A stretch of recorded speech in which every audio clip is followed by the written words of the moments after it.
No Place Like Oz, Chapter 11. We all breathed sighs of relief as the flying robe began to make its descent back to the riverbank, and before we knew it, we were on land again. After that, it was only a matter of minutes before we were approaching the majestic emerald walls of the city. Everyone was silent as we pulled up to the gates, which were intricately carved with twisting vines, gilded and studded with jewels. I noticed with some curiosity, though, that the gates were solid all the way through, and there was no obvious place for them to swing open, or even a mechanism for them to rise up. How are we going to get through? The Sawhorse answered my question by thumping his hoofs 3 times, loudly against the ground. As he did it, the entranceway rippled, and it began to melt away until it was just a smooth puddle on the ground, leaving an opening where it had just stood. What happened to the guardian of the gates? I asked. That funny little man who used to hand out the glasses? Ozma resigned him, the Scarecrow exclaimed. That was just one of the wizard's many idiocracies. Now that he's gone, people are allowed to see clearly again. The city's green enough without the glasses anyway. Ozma installed quite a bit more emerald once she took over, and anyway, she doesn't believe in guarding the gates at all. He sniffed in what he obviously considered to be a preposterous flight of girly fancy. It's everyone's city, she says. Why would I want to keep anyone out of it? The former guardian works as an optometrist now, and I'm told he's quite happy. Most people in Oz have perfect vision, so he leads a very relaxed lifestyle. I looked over my shoulder as the Sawhorse trotted us into the city, and as soon as we had cleared the opening in the wall, the gate sprang right back up and reformed itself, closing behind us. As we made our way through the city streets, I took in the sights. Little round houses were arranged in clusters around open plazas, with burbling fountains and vibrant gardens, where townspeople chattered amongst themselves. The smell of baking pies and fresh flowers filled my nose. It was strange to be back in this city that I had so many memories of. It was both the same and different. For one thing, it really was green now, just like the Scarecrow said. From the funny little domed buildings, whose roofs were reinforced with giant, smooth polished emeralds, the size of dinner plates, to the towering skyscrapers that somehow seemed to be formed entirely of huge, seamless jewels, every surface in sight managed to incorporate the city's signature gemstone in one way or another. Even the roads of yellow brick weren't immune to the treatment. The roads hadn't ended at the gates, but instead continued on into the city toward the palace, and each and every individual brick was inlaid with a single emerald in the center. I think I liked them better when they were just plain yellow.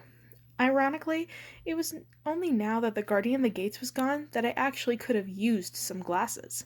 Not to create the illusion of opulence, but to shield my eyes from the glare. At an open market, Munchkins and Winkies peddled produce and clothes and trinkets to laughing townspeople. There was a snake charmer, like in storybooks I'd read, and a sword swallower, and a team of acrobats who flipped and twirled in the air as if they were propelled by an unseen force. Everyone was smiling and laughing, milling around without a care in the world. A sense of liveliness permeated everything and everyone. And yet, I couldn't help feeling uneasy. It was all too happy. Nothing was perfect, not even in Oz. My shoes sent a now familiar pulse of energy up my legs, and as I looked back out at the bustling city, the cheerful scene suddenly seemed sinister. The smiles of the people turned to leers, and the candy-bright colors took on a garish, desperate tint. Glinda was gone, I reminded myself, off somewhere no one seemed to know about. Something wasn't right here. Our carriage finally ground to a halt, where the yellow brick opened up to a large circular courtyard outside the palace entrance. Toto was the first out, followed by the Scarecrow. I clambered out after him, then helped Aunt Em and Uncle Henry down. The air was still, and there was a lovely sound of water burbling in fountains. In the distance, I could hear singing. The plaza was an explosion of azaleas that blossomed in a rainbow of colors. They were pink and purple and blue, but also striped and polka-dotted, and paisley patterned. A large marble fountain shot a waterfall of what looked like liquid diamonds high in the air. Aunt Em trailed her fingers through the pool, and held them out in front of her and watched them glitter in the sun. I don't suppose your friend Ozma would mind if we took a few of her jewels back to Kansas, would she? My aunt asked me in a twinkle in her eye. They have so many of them here, and just one of these big ones would pay for a year's worth of chicken feed and pig slop. I groaned. First of all, I snapped, Ozma isn't my friend. I've never seen her before. Secondly, I don't want to hear another word of any Kansas talk, not while we're standing outside the royal palace in the most beautiful city in the universe. Aunt Em crossed her arms at her chest. She clucked her tongue and shook her head. My word, Dorothy, You've certainly lost your sense of humor lately. Of course I'm not going to steal from our guests. If I was going to, it wouldn't be to buy pig slop. I'd make myself a beautiful necklace with diamonds so big it would scandalize all of Topeka. Only then did I realize she'd been teasing me.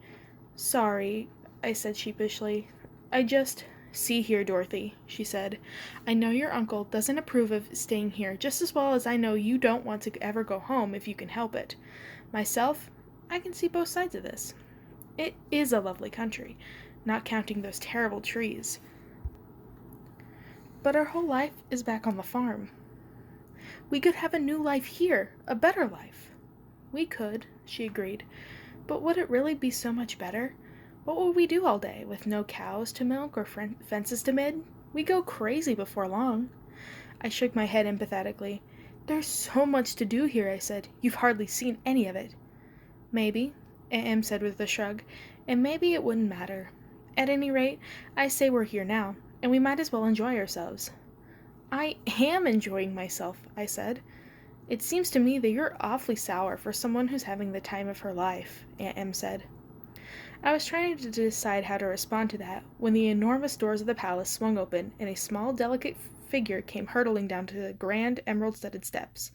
She raced toward me, her diaphanous white dress and dark, wavy hair flowing behind her, all tangled together in a whirling cloud. Dorothy, she shouted, it's really you. I have been waiting for this day forever. She bounded across the courtyard and threw her arms around my neck, pulling me against her in a tight embrace, before stepping back and giving me a warm, searching smile. It wasn't the greeting I'd been expecting. When I'd sought out an audience with the wizard in this very palace, it had been an arduous, hours-long process of being patted down by guards, standing in endless lines, and waiting in antechamber after antechamber before finally being allowed 10 minutes alone with Oz's supposed ruler. Ozma, apparently, was less formal than all that. Her eyes were vivid, haunting green, lined with kohl and shadowed with gold, and they had a kindness behind them that took me by surprise. Her mouth was a ruby red exclamation point in the center of her round pale face.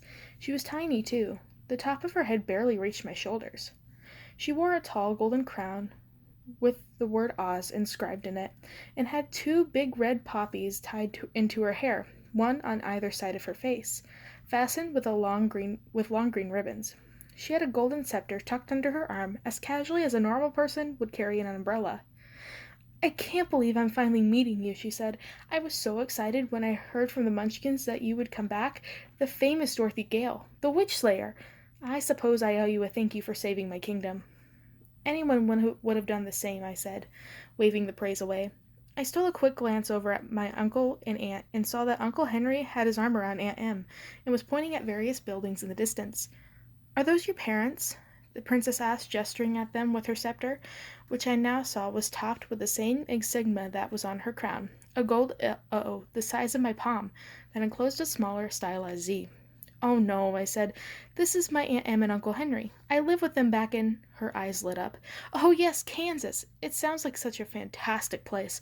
They say the roads are made out of dust. Or was it dirt? Well, I said, both. I couldn't imagine being excited by dirt roads, considering the opulence that was all around us here.